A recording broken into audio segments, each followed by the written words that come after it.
So, a few words about nothing.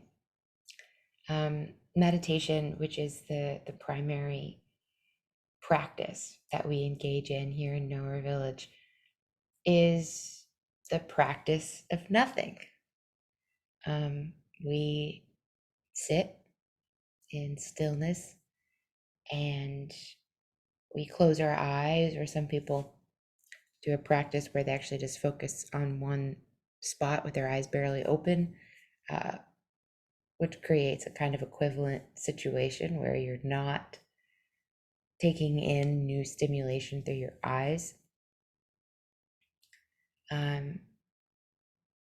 We decide that for 20 minutes or however long we're going to meditate, that we're not going to do anything, that we're not going to be the doer. And instead, we're going to be the non-doer, which is always here. We've always have in potential all of these things that we are, all of these different aspects of our humanness. They don't go anywhere, right? They're just here lying in potential until we activate them. And so when we meditate, we activate, one way of putting it, we activate the part of ourselves that isn't active. We bring awareness and energy and attention to the aspect of the self that is not usually being attended to. We're not usually watching that part. And we're not usually identifying as that part. It is by nature the part of us that is hardest to watch, the no self, right? It is by its nature the hardest to identify with. And that's what makes this so powerful and so effective and so important.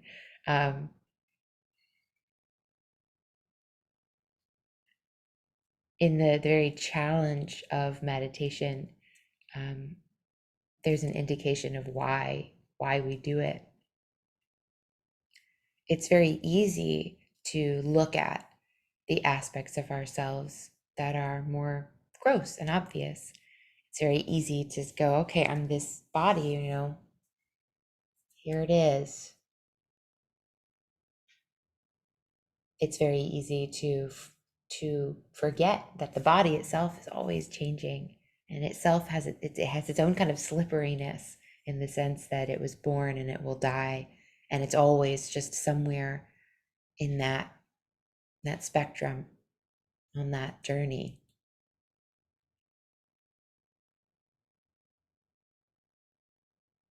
But from a very young age, we start to identify with it, and it becomes easier and easier and easier to identify with it the more that we do so. It's pretty easy to identify with the parts of us that are a personality as well.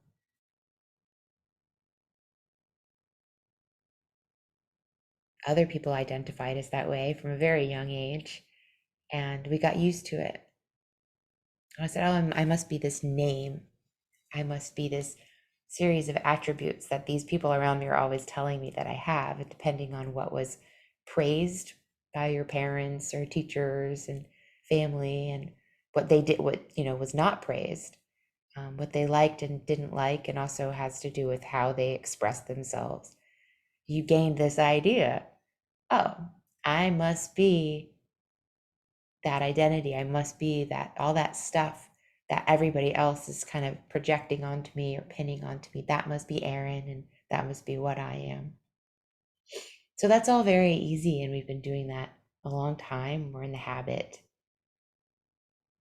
And when we learn how to meditate, most of us, who find meditation later in life, especially, it's a challenge to identify as a different part of the self, to say, I am the witness, which is what we did in meditation today. I am awareness.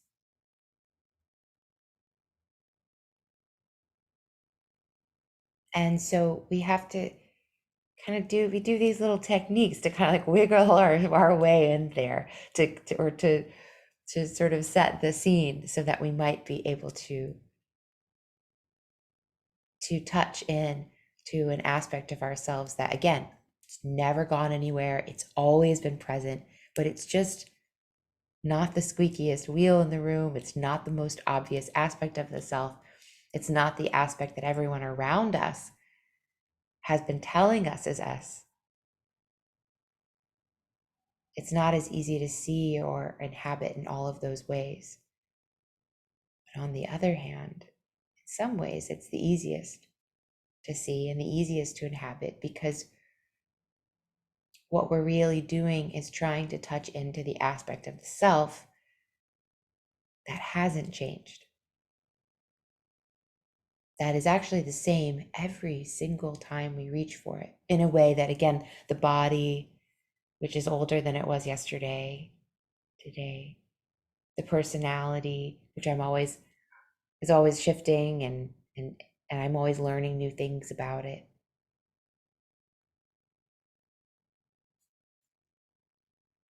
I'm going to share a verse from the Tao Te Ching.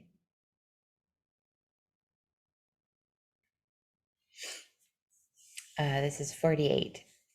He says, in the pursuit of knowledge, every day something is added. In the practice of the Tao, every day something is dropped.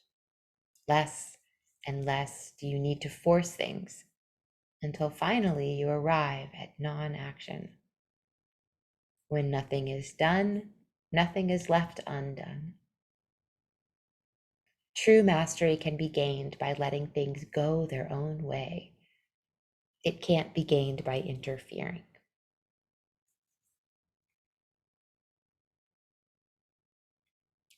So he says, in the pursuit of knowledge, every day something is added.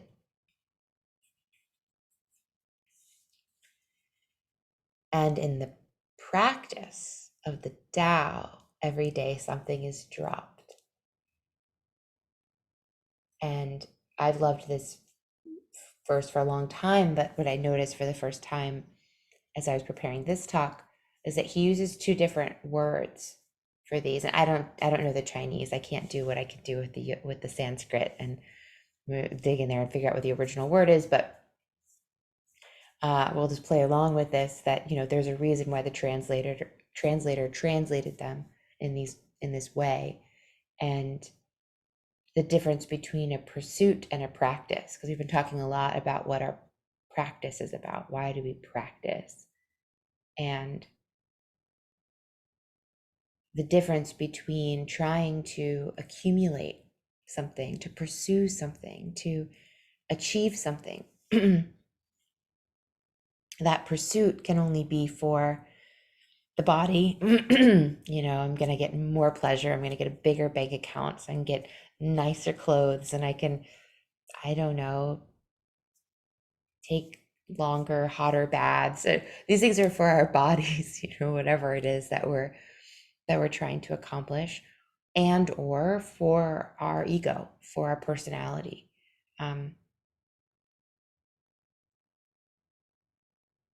I want everyone around me to know that I'm successful, and I want to feel their validation when they see me in my nice outfit, or when they see my wonderful house that I bought by accumulating one cent after the other. Nothing wrong with any of those things in and of themselves. But rather than the pursuit of knowledge, and knowledge is just one of many, many, many things that we can accumulate for ourselves, in the practice of meditation, how I started this whole little talk, the practice of meditation is the practice of sitting and being the nothing so that we can perceive the everything.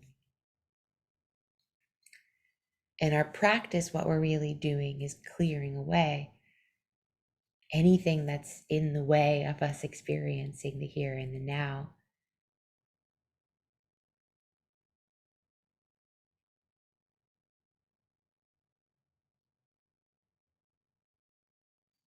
And without that capacity, we can accumulate things all day long, and they cannot bring us wisdom. We won't know why we do what we do. We won't understand the real ramifications of identifying more and more and more with our body and our ego and our personality and our name and our weight, our bank account, right?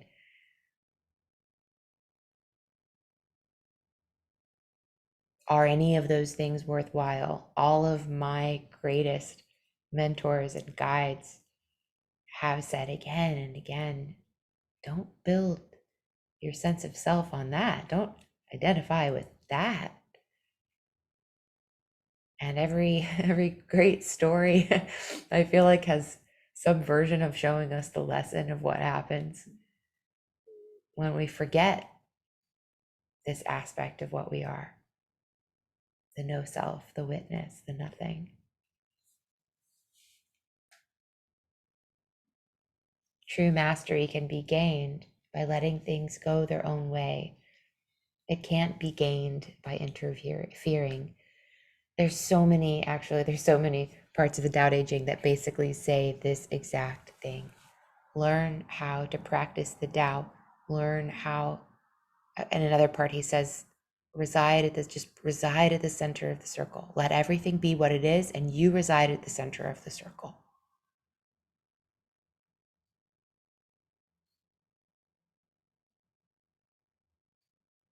I'm going to read a section from this next one, and then I'm going to answer a question that came in, and that's going to be today's talk. Well, actually, I'll just go ahead and read. I'll just read 50, okay? That's very short. The master gives himself up to whatever the moment brings. He knows that he is going to die, and he has nothing left to hold on to. No illusions in his mind, no resistances in his body. He doesn't think about his actions. They flow from the core of his being. He holds nothing back from life. Therefore, he is ready for death, as a man is ready for sleep after a good day's work. This is its own subject related to the nothing, which is the subject of death. And I'm not going to go into deeply today, but that is going to be definitely part of our exploration of the history of nothing, which is coming up.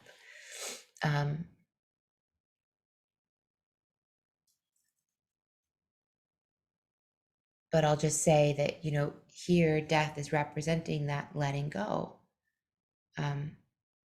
However much knowledge you accumulate, however intelligent you get to be in this lifetime, you have to let that knowledge go when you go. And most of us actually kind of before that, we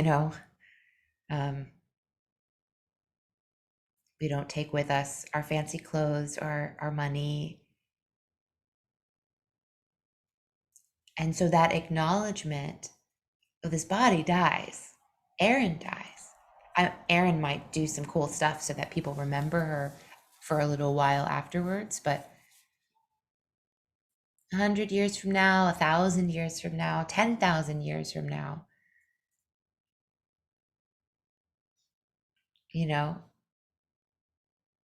what's going to be written in the history books? Will there be books? Will there be humans still?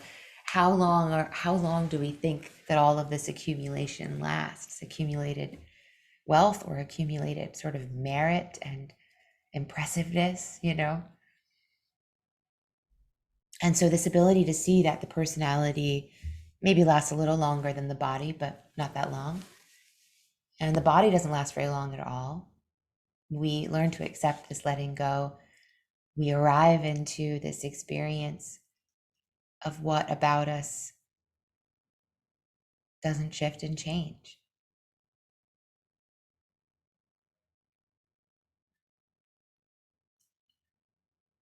And so to answer a question that came in that really we've kind of been bouncing around this theme for the past few Wednesdays. John Samuel says, somehow being nothing and everything at the same time lands me in the middle.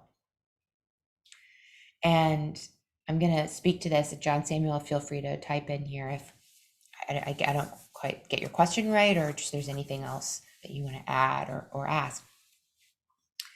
But the way that I'm reading it is, being nothing and everything at the same time, meaning when you're practicing meditation, being nothing and being everything at the same time lands me in the middle. I think I know what you're saying. And my suggestion is don't try to be nothing and everything at the same time. Be one, experiencing the other.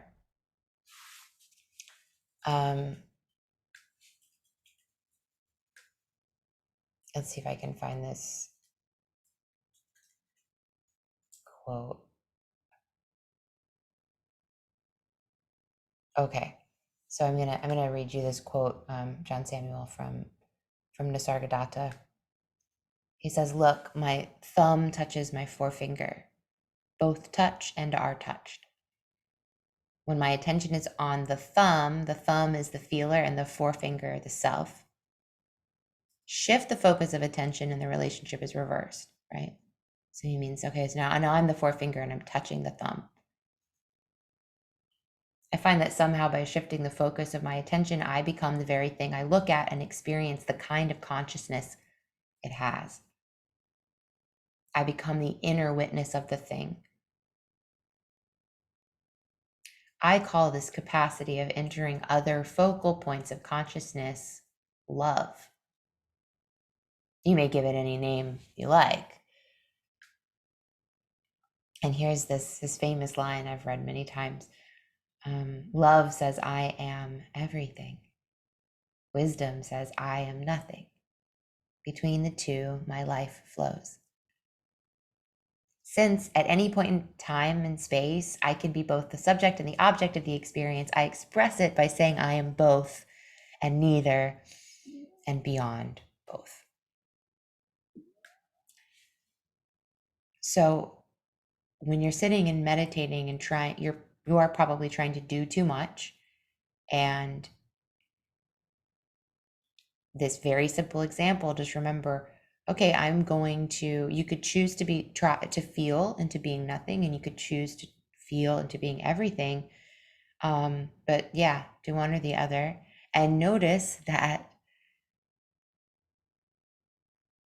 what the no self touches, and notice what the everything touches.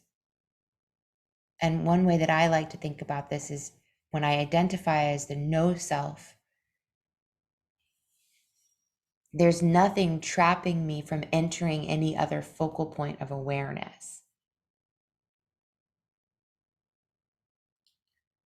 I can be anything here, or I can be the witness, the toucher, the feeler of anything, unless I am so obsessed with some aspect of what I am that all I could do is keep touching that or keep fighting against what isn't that.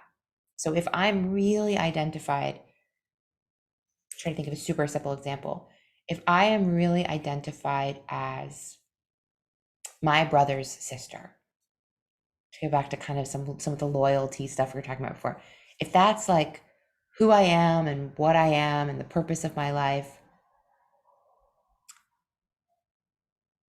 and somebody comes along and says, your brother did this thing that upset me. If I'm overly identified as my brother's sister, I might not be able to hear a truth about my brother.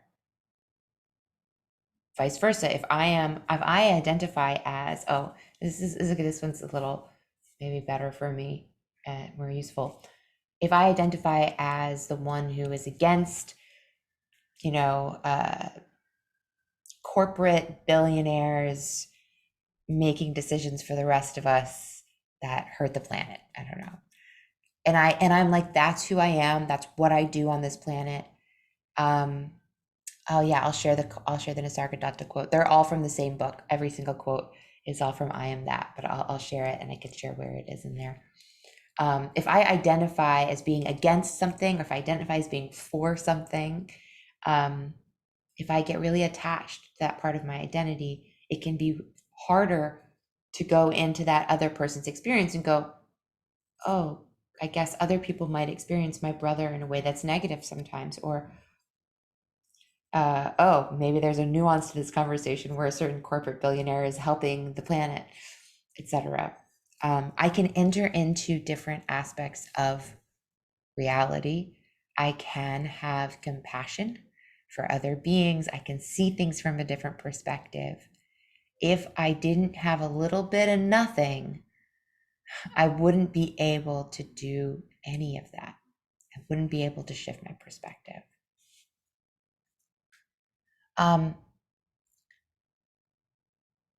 This, I'm going to just go ahead and copy paste it for you right now, and then I can look up the page number.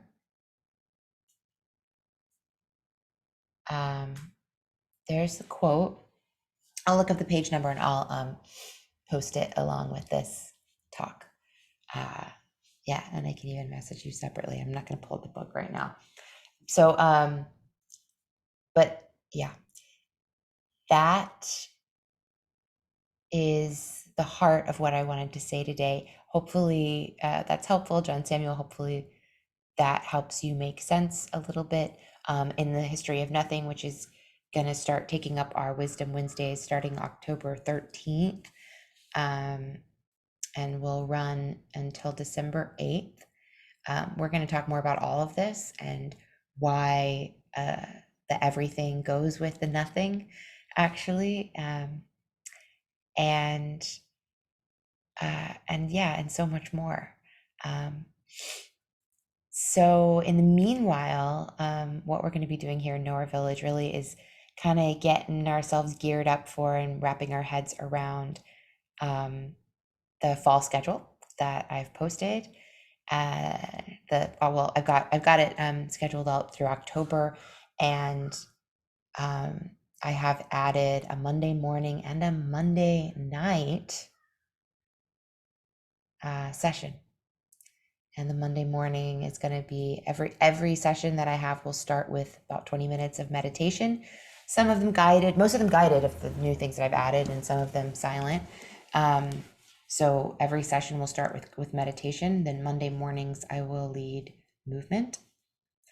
Monday nights, it's going to be an alternating situation where I'm going to be leading creative practice.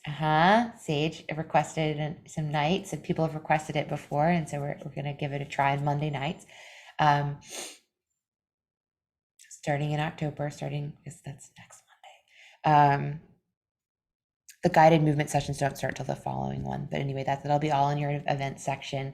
Monday night, alternating creative practice, where we're going to support each other in our creative practices, and song circle. Song circle is going to be kind of simpler, more less chat and more just singing together, chants and sing-alongs, and you could bring your own to contribute to the group, or email me or something ahead of time if you want to sing a song but have me lead it. We can coordinate that. But yeah, and what else? Yeah, that's kind of the gist. That's the main thing that's really being added to the schedule. And I'm also going to be inviting you to let me know if there are other times that you really want to see something, or other things that suggestions that you have in October, so that as we go into November, we can tweak that schedule as we need. But anyway, check out the event section, ask your questions, post your comments, and yeah, help me usher in this new season with some new opportunities for us to gather and do our beloved sacred practices together. Great. Yeah, so the evening session is going to be the same time as our morning sessions have been, but PM. So 6:30 PM we'll meditate, and edging on toward 7 p.m. we'll start whatever the session is, whether it's the creative circle or the singing circle. And in the morning, yeah, I'll guide you in a meditation. And then, of course, anybody who wants to and is just done with the meditation, yay, bye, we'll say goodbye to you and wish you well. And anybody who wants to stay will stay on for a guided movement practice. And for the movement, oh, I'll say this too, for the movement, I'm actually going to pre-record a version of me demonstrating the movement. But then in the guided sessions, I'm going to not demonstrate as much with my body, but I'm going to, guide as articulately as possible with my voice. And I'm going to keep an eye on you. If you put your camera on and want me to be able to see you, I'll be able to give you direct feedback that way. And if you don't want to be seen, that's fine too, but you'll still be helped by hearing me talk to real bodies that are really doing the practice in the room. I think that's actually going to really help make these Zoom movement sessions a lot more connected. They've often felt like I'm over here doing my practice and you're over there, and I don't really get to really guide you, I feel like, in that more personal way. All right, that's us. That's us for the morning. Yes, thank you, Anna. Be well, beautiful humans, she says. Yeah, thanks to every one of you. I'll stay on the line here for just a minute in case anybody wants to stay on and ask me a question. Otherwise, I'll be seeing some of you guys on Friday morning for the Founder Circle, and then everybody more so the next week. Yeah, bye everybody.